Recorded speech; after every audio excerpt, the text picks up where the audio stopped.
For years, I was haunted by insomnia, each morning greeting me with a feeling of being more exhausted than the day before. No matter how much time I spent in bed, I would wake up feeling like I had been solving complex problems all night instead of resting. My body was tense, my mind refused to shut down, and all I wanted in the mornings was to keep sleeping. I tried many remedies, herbal infusions, soothing music, breathing exercises. I even resorted to sleeping pills, which, although they gave me short-term sleep, left me sluggish the next day. Nothing brought relief.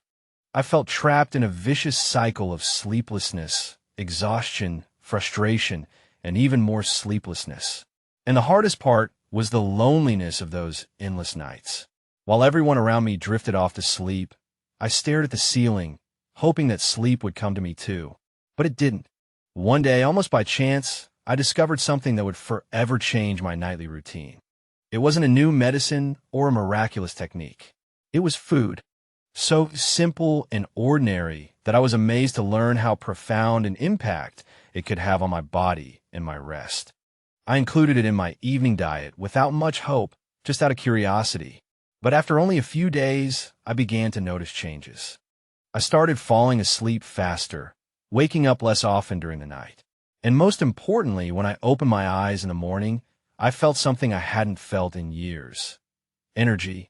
Today, I want to share with you information about this food, as well as explain why it works, how to use it properly, what mistakes to avoid, and what other habits you can change to completely transform your nights. After all, a full night's sleep shouldn't be a luxury, but an integral part of a decent, fulfilling, and healthy life.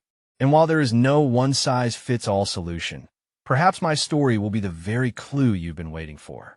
Stay with me until the end, because sometimes a small change can give us back much more than just sleep.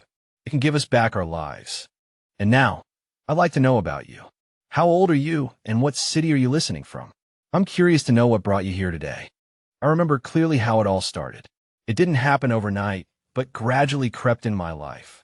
First, it took me longer and longer to fall asleep. Then I started waking up in the middle of the night for no apparent reason, sometimes at 2 in the morning, sometimes at 4. I would get up, go to the bathroom, try to fall back asleep, but all in vain. My mind was as active as during the day. The hardest part was not just the lack of sleep, but how it affected my life during the day. I felt sluggish, irritable, and any little thing could set me off. I had trouble concentrating on a conversation. I forgot what I was going to say in the middle of a sentence. I was plagued by headaches, and I felt a strange sadness, as if everything around me weighed twice as much. And worst of all, no one noticed. Outwardly, I looked as usual, but inside me, life was fading. Many people think that insomnia is simply the inability to fall asleep. But it's not. The inability to fall asleep steals not only your rest, it steals your whole life.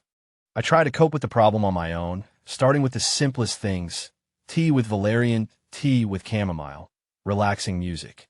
I forced myself to put my phone away an hour before bed, as suggested in articles. I bought a new pillow, changed my mattress, and even tried to meditate. But nothing helped. And if something did work, it was only for a couple of nights. Then everything would return to normal, and I would toss and turn in bed again, as if locked in a prison without bars. My nights turned into a real war with sleep. I felt defeated even before I went to bed, knowing what awaited me. Hours spent staring at the ceiling, thinking about everything I hadn't done, reliving past mistakes, worrying about things I couldn't control. And in the morning, as always, a heavy body, a foggy mind, a tired soul. Starting the day turned into a heroic effort. Getting out of bed was like climbing a mountain with chained legs. I began to wonder if this was just part of aging, if poor sleep was something I had to accept, like wrinkles or joint pain. But inside me, a voice said that good sleep is not an exception, but a necessity that I cannot accept. And that voice made me continue searching until I found something that not only helped me sleep better, but also changed my whole relationship with the night. But before I reveal that secret, I want you to understand why everything I tried before failed. Because the problem was not just what I was doing in bed, but much earlier. and we'll see that in the next part. For a long time, I thought that poor sleep was an inevitable part of aging, like gray hair, knee pain, or eyesight that no longer distinguishes small print. But I didn't realize that, although the body changes, sleep shouldn't disappear with age. We just need to understand what's happening inside us. After 60, sleep becomes more sensitive. We wake up more easily, sleep fewer hours, and in many cases, we have trouble falling back asleep if something interrupts us. Why is this happening? It all starts with melatonin, a hormone that tells our body it's time to sleep. It's naturally produced when night falls and the lights go out. But as we age, our bodies produce less and less melatonin, which leads to sleep coming later or not at all. Then there's cortisol, another hormone that regulates our energy and stress. In a balanced body, cortisol levels are low at night and rise in the morning. But if there are worries, stress, or an irregular daily routine, cortisol levels rise when they should be falling, which keeps the body awake when it should be resting. And there's a third factor that almost no one talks about: body temperature. For deep sleep to occur, the body must lower its internal temperature. This is a signal to the brain that it's time to rest. If our room is too warm, if we've had a heavy dinner, or if we're experiencing anxiety, this temperature drop doesn't happen, and deep sleep doesn't occur. Over time, I realized that many older people sleep poorly not by chance. They sleep poorly because, without realizing it, they're disrupting the conditions necessary for the body to rest. And one of the most common reasons is what we eat at night. For years, my dinner consisted of bread with cheese, a glass of milk, maybe some rice or reheated stew, something quick and thoughtless. But I didn't know that such dinners could sabotage my rest. Eating late at night, eating too much food, or eating the wrong foods raises body temperature, makes the digestive system work for hours, and blocks the natural production of melatonin. The body goes into digestion mode, not rest mode. And if, in addition to this, we watch television with bright lights and worries swirling in our heads, the result is obvious. We go to bed tired, but not sleepy. Understanding this was the first step in changing my nightlife, because before adding something new, I had to stop making the mistakes that were preventing me from sleeping. And that's when this food appeared in my life. But I don't want to reveal all the cards at once. First, in the next part, I'll tell you what types of dinners promote sleep. I assure you, it's much simpler than it seems. After so many sleepless nights and so many failed attempts, I never imagined that something so simple could make such a big difference. It wasn't a new medicine or a miraculous technique. It was just a cup of warm milk with turmeric and a teaspoon of honey. Yes, it's that simple. Turmeric, that yellow spice we usually use to make rice or stews, has natural anti-inflammatory properties. But I discovered that it also helps reduce oxidative stress in the brain, which promotes relaxation and improves sleep quality. Honey, in turn, stimulates the production of serotonin, a key substance for the production of melatonin, the hormone that regulates our sleep cycles. And milk, it turns out, is rich in tryptophan, another important element in this chain that leads from emotional well-being to deep sleep. It wasn't magic, it was natural chemistry. I remember the first night I tried this drink. I didn't expect much. I heated a cup of milk without bringing it to a boil, added half a teaspoon of turmeric powder, a teaspoon of natural honey, stirred slowly, and drank it about 40 minutes before bed. I wasn't hungry, I was just curious. I went to bed without any expectations, and something amazing happened. There was no instant falling asleep, no feeling of falling into sleep like from a strong pill. But I felt that my body wasn't resisting rest, as it usually did. I felt my muscles relax, the mental noise subside, and I fell asleep.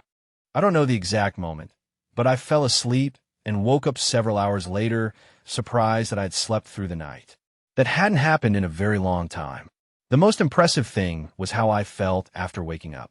I felt not just rested, but full of energy. It was a different energy, calm, steady, as if my body had finally been able to do what it needed to do at night, recover. And, of course, after that night, I repeated the formula, and it worked again. I'm not claiming that milk with turmeric and honey is a magical solution, but it was the path to a new cycle, to change to a more conscious daily routine, more respectful of my rest. Sleep is not just closed eyes. It's the result of many small decisions.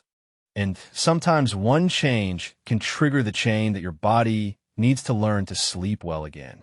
And that change can start with what you decide to put in your cup before you say goodnight. Good sleep doesn't start when you go to bed, but an hour before you turn off the lights. That was one of the most important truths I learned on this journey. Today, I want to tell you exactly what my nightly routine looks like. It's not complicated. It doesn't require special devices or expensive supplements. Just a little intention and consistency. First, I try to have dinner early, before 7 p.m. My dinners are light and easy to digest. Vegetable soup, one boiled egg with avocado, some fish with tender puree. No bread, fried food, or sugar at night. I learned that the hard way. If you eat too much or the wrong food at night, your body will be working on digestion, not sleep. Then, between 8 p.m. and 8:30 p.m., I prepare my drink of turmeric, milk, and honey. It's my signal to the body. Rest is approaching. I drink it calmly, sitting down, without a phone or television, just me and my warm cup and silence. After that, I turn off the bright lights, leaving only warm, dim light. If I need to check something, I do it with minimal brightness and a background in night mode. Blue light tells the brain that it's still day, and if the brain thinks it's day, it won't produce melatonin. Another thing that changed everything was the environment. I keep the bedroom cool, even in winter. An open window or a light fan helps. The body needs to lower its internal temperature to enter deep sleep. Sometimes this detail alone is crucial. And here's another interesting habit. A few minutes before going to bed, I do a light stretch. Nothing complicated. Arms over my head, back to the wall, a couple of deep breaths. It's my way of letting go of the day, not to exercise, but to let the body know that it can stop keeping everything under control. When I go to bed, I don't leave any unfinished business. If something is bothering me, I write it down in a notebook before bed, as if leaving it outside the bedroom. I tell my thoughts, I'll deal with you tomorrow. And it works because insomnia is often just a thought that doesn't want to let go. And if one night I have trouble falling asleep, I don't fight sleep. I lie down, breathe deeply, and just wait without judgment or haste, because now I know that my body remembers how to sleep. It just needs me not to interfere. For those over 70, this pace may seem slow, but believe me, it's very effective. And if you're 60 or even 50, starting this routine today can change how your rest ages. No matter how old you are, you can always teach your body to sleep again. And if you want to try this in the next part, I'll give you a very practical summary of what to do and what to avoid so that this food works for you too. If you've tried everything to sleep better, but still wake up tired, exhausted, or with a foggy mind, it's very possible that the problem lies in what you eat for dinner and you don't realize it. For years, I myself made these mistakes, thinking that they had nothing to do with insomnia, until I eliminated them one by one, and my rest changed forever. First, coffee. Many older people say, I can drink coffee at night and sleep perfectly. But the truth is that caffeine stays in your body for more than 6 hours, even if you don't feel it. You may fall asleep, but that sleep will be superficial, and you'll wake up not truly rested. Second, alcohol. This may seem contradictory, because a glass of wine or light liquor can make you feel more relaxed. But alcohol interferes with the deep stages of sleep, especially REM sleep, the most restorative. It also dehydrates you, interrupts sleep with trips to the bathroom, and can cause night sweats. Sleeping is not the same as resting, and alcohol proves it. Third, sugar. Eating something sweet before bed may seem harmless. A cookie, a piece of cake, a very ripe fruit. But sugar sharply raises blood glucose levels, causing a release of insulin, which keeps your body active when it should be relaxing. Often, nighttime awakenings are caused by a drop in sugar levels after a sudden rise. Fourth, heavy fats. Eating fried meat, cured meats, aged cheeses, or rich stews for dinner makes your digestive system work for hours. Heavy digestion prevents your body from lowering its internal temperature, which is crucial for entering deep sleep. If you've eaten a lot or very fatty food, you may fall asleep, but you'll wake up feeling bloated, thirsty, or even with nightmares. I remember one instance in particular. It was my grandson's birthday, and like any proud grandfather, I couldn't deny myself anything. Chocolate cake, empanadas, some red wine. I went to bed happy, but at 2 a.m. I woke up in a sweat, with an upset stomach and confusion in my head. I slept poorly and woke up even worse. The next day was not just fatigue, it was mental fog, irritability, and a desire to go back to bed in the middle of the morning. That night taught me a great lesson. Since then, I've been much more careful about what I eat for dinner. Because no matter how well you prepare for sleep, if what goes into your body is a bomb for your system, your sleep will pay the price. I will never forget how I felt after the first week of really good sleep. It wasn't like in the movies, where everything changes overnight. It was more like my body began to remember who it was before insomnia, as if parts that had been displaced for years began to return to their places. The first big change was morning energy. Before, getting up was a battle. I would wake up more tired than when I went to bed, walking slowly, with slumped shoulders, as if the night had drunk the little that I had left. But that week, something changed. I woke up before the alarm, with wide open eyes, without that mental fog that had accompanied me for so long. I felt alive. Then I noticed changes in my body. Less stiffness when getting up, less joint pain. Morning walks, which once seemed like a monumental effort, became smoother. I wasn't running, but I no longer felt like heavy furniture. My legs responded better. My steps became more stable. But the most amazing change was my mood. I went from feeling irritable and apathetic to feeling calmer and lighter. I laughed more without even realizing it. My conversations with others changed. I was more present, listened more, regained patience. And at my age, that's pure gold. One afternoon, I found myself rummaging through an old box where I kept my brushes. I hadn't painted in years, telling myself it was because of lack of time, but in reality, it was because of mental exhaustion. That week, without thinking, I took paper and paints and painted, as if something inside me had awakened. I also started walking with a friend in the neighborhood again. For months, I kept saying, another day. Now I was calling to myself. We chatted, laughed, went to the park, and sat on the same bench as always, just like before. I felt like myself again. Sleeping well is not just closing your eyes and resting. It's returning to life, wanting to live again, bringing joy back to your days, waking up and thinking not about when you can take another nap, but about what wonderful things life can offer today. Many underestimate the power of sleep, treating it as a luxury. But it's not. It's a vital need, just like food or breathing. Without it, everything shuts down, and with it, everything flourishes. I know that not everyone can or wants to consume milk with turmeric and honey. Maybe you're lactose intolerant, you just don't like the taste, or you've tried it and haven't felt much of a difference. And that's okay. Everyone's body is different, but the goal remains the same, to prepare your system for deep sleep. So, I want to share with you 3 other natural alternatives that work just as well when used correctly. The first alternative is oats. Oats are not just for breakfast. If you eat a small portion at night, it can help you fall asleep. Why? Because it's rich in melatonin, the sleep hormone, and contains magnesium, which relaxes muscles and the mind. A simple option is a small bowl of warm oats with mashed banana and a pinch of cinnamon. It's not only delicious, but it also soothes the nervous system and induces sleep. The second alternative is almonds. Almonds are a natural source of tryptophan and magnesium, 2 key sleep aids. They also don't cause a sharp rise in blood sugar levels, helping to maintain metabolic stability throughout the night. A practical option is a small handful of raw, unsalted almonds about 30 minutes before bed. No more. The key is moderation. You can also heat almond milk with a little honey and a few drops of natural vanilla extract. This is a perfect option if you're intolerant to cow's milk. The third alternative is ripe banana. Bananas, especially very ripe ones, are great for eating before bed. They contain potassium and magnesium, both muscle relaxants, and a little natural sugar, which helps the brain better absorb tryptophan.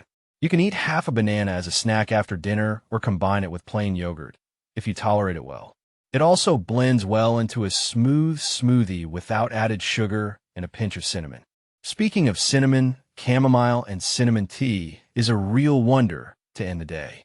Chamomile relaxes the nervous system, reduces anxiety, and helps you fall asleep.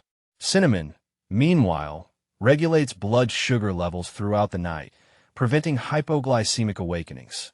A cup of this warm infusion, drunk consciously, without screens or distractions, can be an anchor that tells your body it's time to let go. Now, it's important not only what you eat, but how and when you eat it. You can have the best sleep-promoting food in the world, but if you consume it in a hurry, distracted, or right before bed, your body won't be able to use it as it should. Ideally, enjoy any of these options 40 to 60 minutes before bed in a calm environment with dim lights and no interruptions. Give your body time and space to respond, because it's not about taking something and expecting miracles, but about creating the conditions for your body to do what it naturally knows how to do: rest. And if you integrate one of these options into your daily routine with calm and consistency, you'll soon notice the difference. There are lessons you learn late and lessons you learn by force. I didn't understand why I was sleeping so badly if I wasn't doing anything wrong. But in the end, I realized that it wasn't just what I was eating, but my habits, my daily routines, those little things that seemed harmless but were stealing my body's right to rest. I'll honestly tell you what I'll never do again before bed, because each of these seemingly small actions was like a brick in the wall between my body and sleep. First, checking my phone. I used to go to bed with my phone in my hand, reading news, answering messages, watching videos, sometimes until 11 p.m., sometimes until 1 a.m. Time slipped away, and I didn't notice it. But I didn't know that the blue light from the screen was blocking the production of melatonin, the hormone that tells your body it's time to sleep. And it wasn't just the light, but the information overload, the mental noise. I went to bed in a state of mental arousal, anxiety, and tension, and that doesn't turn off by simply closing your eyes. Now my phone stays outside the bedroom, and when I turn it off, it's like saying to my body, now you can rest. Second, difficult conversations or arguments at night. This was a difficult change. Before, if something bothered me, I wanted to resolve it immediately. If my wife said something upsetting, I would respond. I thought it relieved tension, but I ended up going to bed with a racing heart and a restless mind. I learned that calm before bed is non-negotiable. If something is bothering me, I note it, think about it, and leave it for the next day, because at night there is only one priority: protecting my rest. Third, eating from anxiety. This was one of the quietest and most insidious habits. Sometimes I wasn't hungry, but I was nervous, so I would grab a piece of bread, a sweet, or some cheese. Not from hunger, but out of habit, anxiety in disguise. But these pieces, although they seemed harmless, signaled my body to work when it should have been relaxing. Once I stopped eating unnecessarily and learned to distinguish real hunger from emotional anxiety, my body thanked me. Because sleeping well is not just resting, it's liberation. I'm telling you this because many of us have normalized poor sleep. Waking up tired, in pain, and with a foggy mind has become a routine, so common that we've stopped asking questions. Poor sleep has become something commonplace. I didn't realize how badly I was living. But the body always speaks, sometimes whispers, sometimes shouts, and we just don't listen. Today, my night begins long before I go to bed. My sleep routine is a ritual, a way to say to my body, I respect you, I listen to you, I take care of you. No screens, no heavy conversations, no unnecessary food, just soft light, slow breathing, a warm drink, and silence. Because resting well is not a reward, it's an act of self-care, and at my age of 80 plus, I've decided that I deserve that care. Now that we've come to the end of this journey, let's pause and breathe, not to fall asleep, but to reflect. What did we learn today? First, that sleeping well is not a luxury, but a right, a deep need of body and soul. Second, that insomnia is not always defeated by pills, and often the solution is not in the pharmacy, but in the kitchen.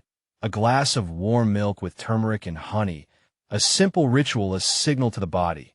You can let go, you can rest, and that signal can change everything. Third, what we do before bed is as important as what we do during the day. Checking the phone, arguing, or eating from anxiety may seem insignificant, but night after night, they deprive us of the most valuable things: our energy, our clarity, our mood. And most importantly, we are not alone in this.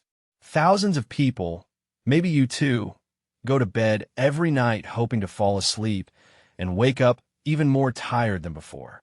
So if you're at the point where your body can no longer take it, when your mind shuts down but doesn't rest, I want to say this from the bottom of my heart. Don't give up. Don't accept as normal what takes years off your life. Don't believe that insomnia is your destiny. Sometimes a small change, a drink, a routine, a decision is enough for the body to remember what it has always known how to do. Sleep, sleep deeply, sleep without fear, sleep to heal, and wake up with real energy, not from coffee and not from willpower, but with energy that comes from within, with energy from finally having rested. So my last piece of advice is simple. Make your night a sacred place. You don't need perfection, just consistency and intention. Your body will thank you more than you can imagine. Now I want to ask you, have you tried anything natural to sleep better? Would you like me to share more simple but effective remedies like these? Tell me in the comments. And also, let me know where you're listening from and how old you are. I'd really love to know. And if this video has helped you, if it has made you think and given you hope, subscribe to the channel and click on the bell. Share this video with someone who needs it, maybe a family member, a friend, someone who is tired of always being tired. Thank you for being here. Thank you for listening. And above all, thank you for taking care of yourself. See you in the next video.